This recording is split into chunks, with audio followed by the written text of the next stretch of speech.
So welcome back to my channel bring English. एक बार मैं क्लियर कर देती हूँ एक्टिव वॉइस और पैसिव वॉइस क्या होता है। हम सेंटेंस से समझेंगे। ही प्लेज क्रिकेट, वो क्रिकेट खेलता है। सो ये हमारा एक्टिव वॉइस है,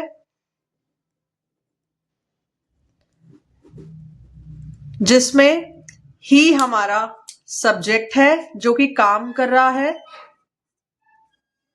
प्लेज हमारा वर्ब है, यानी कि काम जो इसने किया, खेलना। क्या खेला? क्रिकेट खेला।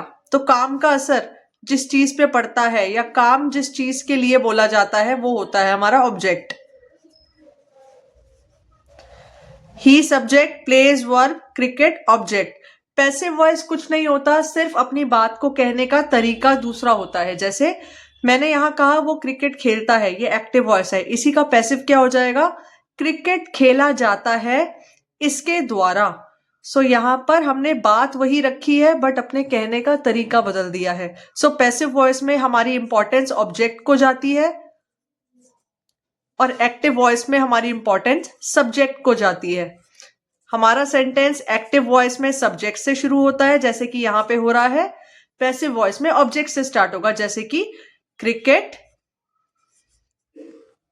इज। ये रूल्स होते हैं, हम पढ़ेंगे अभी कि इज क्यों लगाया। प्लेड, प्लेज का प्लेड हो जाएगा। वर्ब की थर्ड फॉर्म हमेशा यही रहती है, वर्ब की थर्ड फॉर्म। बाय हिम, ही का हिम बन गया और उससे पहले हमने बाय लगा दिया। सो ये हमारा हो गया passive voice. Cricket is played by him, cricket खेला जाता है इसके द्वारा। तो हम टेंस वाइज सीखेंगे एक्टिव टू पैसिव कैसे करना है। So let's begin with our simple present tense. Yes, चलो सिंपल प्रेजेंट टेंस में एक्टिव वॉइस को पैसिव वॉइस करना सीखते हैं। सिंपल प्रेजेंट टेंस की पहचान क्या होती है कि सेंटेंस के अंदर वर्ब के साथ एस या ईएस लगा होगा या डू या डज लगा होता है। इसका अगर हमें पैसिव करना है तो सबसे फर्स्ट रूल ऑब्जेक्ट को सब्जेक्ट बनाना है, क्योंकि हमने क्या बोला था, पैसिव वॉइस में इंपॉर्टेंस ऑब्जेक्ट को दी जाती है। और आप ये भी याद रखें, जिस सेंटेंस में ऑब्जेक्ट नहीं होगा उसका पैसिव आप नहीं बना सकते हैं। सो ऑब्जेक्ट को सब्जेक्ट बनाएंगे। हेल्पिंग वर्ब, यहां वर्ब का एसईएस होता है, हेल्पिंग वर्ब नहीं होती है। डू डज यूज हो जाता है क्वेश्चंस या नेगेटिव सेंटेंस में। यहां पे हेल्पिंग वर्ब हमेशा पैसिव में इज एमआर आएगी जब हम सिंपल प्रेजेंट टेंस का पैसिव करेंगे। मेन वर्ब कोई भी टेंस हो ये कभी चेंज नहीं होगी, ये हमेशा वर्ब का थर्ड फॉर्म रहेगी। अगर आप क्वेश्चंस का पैसिव कर रहे हो तो हु की जगह आपको बाय हुम लगाना है, हुम की जगह हु लगाना है। बाकी क्वेश्चन टैग कुछ भी हो, व्हाट हो, विच हो, हाउ हो, वो सब सेम रहता है, उसे चेंज नहीं करते। बस ये दो चेंज होते हैं, ठीक है। Now let's start with our sentences. First sentence, the teacher explains the concept clearly. Teacher explain करता है कंसेप्ट को क्लियरली, जैसे मैं आपको करने की कोशिश कर रही हूं, ठीक है। यहां टीचर क्या है? हमारा सब्जेक्ट है जो कि काम कर रहा है एक्सप्लेन करने का। वो काम क्या कर रहा है? एक्सप्लेन। ये हमारा वर्ब है। अब एक्सप्लेन्स देखा आपने, वर्ब के फर्स्ट फॉर्म के साथ एसईएस, यानी कि ये हमारा सिंपल प्रेजेंट टेंस है। द कंसेप्ट, एक्सप्लेन क्या कर रहा है? कंसेप्ट को एक्सप्लेन कर रहा है, ये हमारा ऑब्जेक्ट है। क्लियरली एक्सप्लेन कर रहा है, ठीक है। So this is just an added on sentence. Now इसका पैसिव क्या होगा? ऑब्जेक्ट को सब्जेक्ट बनाते हैं। The concept, the concept. अब कंसेप्ट एक है तो इसके साथ ये सिंगुलर की तरह यूज होता है, हम इज लगाएंगे। The concept is. Main verb हमेशा वर्ब की थर्ड फॉर्म आती है, तो एक्सप्लेन्स का हो जाएगा एक्सप्लेन्ड। किसने एक्सप्लेन किया? टीचर ने, तो टीचर से पहले बाय आएगा, the teacher. The concept is explained by the teacher clearly. आप क्लियरली को यहां पे भी लिख सकते हो, the concept is explained clearly by the teacher, एक ही बात है, ठीक है। Next sentence, they do not conduct the examination Fairlie. उन्होंने एग्जामिनेशन को कंडक्ट नहीं किया सही तरीके से।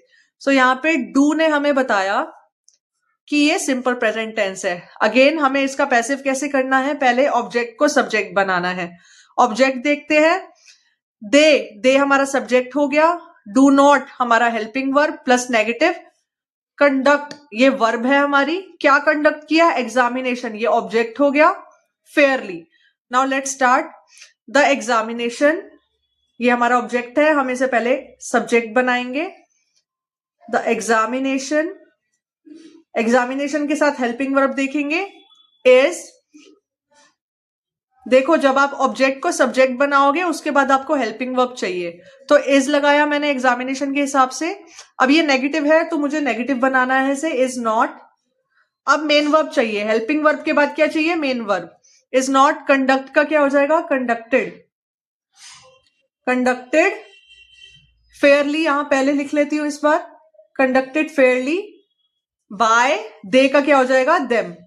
अब ये देम मैंने क्यों किया, आप पार्ट 1 देखिए, आपको इसके रूल्स मिल जाएंगे वहां पे। Next sentence, does the committee select the candidates, the candidate से स्टार्ट करेंगे। फर्स्ट ऑफ ऑल यहां पे डज से स्टार्ट हो रहा है, ठीक है, तो ये हेल्पिंग वर्ब से अगर स्टार्ट हो रहा है तो हमें आंसर भी अपना हेल्पिंग वर्ब से ही स्टार्ट करना है, पैसिव वॉइस। सो कैंडिडेट्स हमारा ऑब्जेक्ट है जो अब सब्जेक्ट बनेगा, कैंडिडेट्स के साथ हेल्पिंग वर्ब आर लगेगी क्योंकि ये प्लूरल है। Are the candidates, are the candidates, helping verb लग चुकी है, अब हमारी मेन वर्ब की बारी है, सेलेक्टेड बाय, बाय लगाना जरूरी है, द कमिटी। बेसिकली ये यस या नो वाले क्वेश्चंस होते हैं जो हेल्पिंग वर्ब से स्टार्ट होते हैं, इसका आंसर हाँ या ना में होता है। क्या कमिटी ने सेलेक्ट करे कैंडिडेट्स, तो आंसर हाँ या ना में होगा। सिमिलरली क्या कैंडिडेट सेलेक्ट किए गए कमिटी के द्वारा, सो यहां पे बाय द कमिटी, ठीक है। नेक्स्ट सेंटेंस, डज अगेन हमें बता रहा है, ये सिंपल प्रेजेंट टेंस है, does the authority not issue the certificate, यहां पे सिर्फ नॉट ऐड कर दिया, बाकी चीज सेम है। तो हम क्या करेंगे, इसमें ऑब्जेक्ट ढूंढेंगे पहले। डज द अथॉरिटी ये हमारा सब्जेक्ट है, नॉट इशू, इशू हमारा मेन वर्ब है, द सर्टिफिकेट हमारा ऑब्जेक्ट है, इसे हमें क्या बनाना है, सब्जेक्ट बनाना है। तो सर्टिफिकेट के हिसाब से पहले हमें हेल्पिंग वर्ब चाहिए क्योंकि हमारा सेंटेंस हेल्पिंग वर्ब से स्टार्ट होगा, तो इज, सर्टिफिकेट सिंगुलर है इसलिए इज लगाया, is the certificate not issued, क्योंकि ये नेगेटिव है तो not issued by the authority, authority हमारा सब्जेक्ट था, उससे पहले बाय लगाया, बाय द अथॉरिटी, ठीक है। आई होप आपको समझ आ रहा है। अगर आपको वीडियो अच्छी लग रही है तो hit like and subscribe this channel. Which rules does the school enforce strictly, कौन से रूल्स स्कूल एनफोर्स करता है, लागू करता है स्ट्रिक्टली। तो यहाँ पे क्वेश्चन है जो विच से स्टार्ट हुआ है। क्वेश्चंस में याद रखना हु का बाय हुम होता है, हुम का हु होता है, बाकी सब सेम रहते हैं, तो यहाँ पे विच सेम रहेगा। विच, विच क्या, विच रूल्स, यहां तक सेम। ऑब्जेक्ट देखो, does the school, school subject है, एनफोर्स हमारा मेन वर्ब है, ठीक है। विच रूल्स, रूल्स के हिसाब से लगाया आर, एनफोर्स्ड, एनफोर्स वर्ब था तो ईडी लग गया, ये वर्ब की थर्ड फॉर्म है, बाय द स्कूल स्ट्रिक्टली, या एनफोर्स्ड के बाद भी आप लिख सकते थे enforce strictly by the school, ठीक है।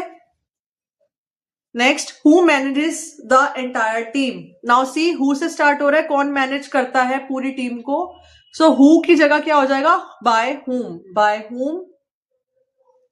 ऑब्जेक्ट के हिसाब से हेल्पिंग वर्ब लगाएंगे, ऑब्जेक्ट क्या है, कौन मैनेज करता है, तो मैनेज करने वाला तो हमारा सब्जेक्ट होगा, मैनेज किसे करता है, एंटायर टीम को, बेसिकली ये हमारा क्या है, ऑब्जेक्ट है जो अब सब्जेक्ट बन जाएगा। बाय हुम इज, क्योंकि एंटायर टीम को हम सिंगुलर मानेंगे, टीम को एज अ यूनिट देखा गया है, by whom is the entire team managed, fine. Next sentence, the principal awards the students certificates, principal हमारा सब्जेक्ट है, वो क्या कर रहा है, अवॉर्ड कर रहा है, ये हमारा वर्ब है। अवॉर्ड किसे कर रहा है, स्टूडेंट्स को कर रहा है, ये हमारा ऑब्जेक्ट है। स्टूडेंट्स को क्या अवॉर्ड कर रहा है, सर्टिफिकेट। अब बेसिकली हमारे पास यहाँ दो ऑब्जेक्ट है, एक स्टूडेंट और दूसरा सर्टिफिकेट। आप दोनों में से किसी से भी अपना सेंटेंस स्टार्ट कर सकते हो। मैं स्टूडेंट से करती हूं, द स्टूडेंट्स, क्योंकि ये प्लूरल है तो आर, हेल्पिंग वर्ब के बाद मेन वर्ब अवार्ड्स का अवॉर्डेड हो जाएगा। किसने अवार्ड किया? By the principal, sorry award क्या किया गया? Certificates, certificates by the principal. आप इसको ऐसे भी लिख सकते थे, सर्टिफिकेट्स प्लूरल था तो आर, अवॉर्डेड, स्टूडेंट्स भी लिखना है तो टू लगाना पड़ेगा, to the students by the principal. तो दोनों वेज में ठीक है। Now these two you need to do, and next video में हम पढ़ेंगे पार्ट 3 में प्रेजेंट कॉन्टिन्यूअस टेंस के इस सारे टाइप के sentences. So hope you like the video अच्छा लगा सो हिट लाइक एंड सब्सक्राइब।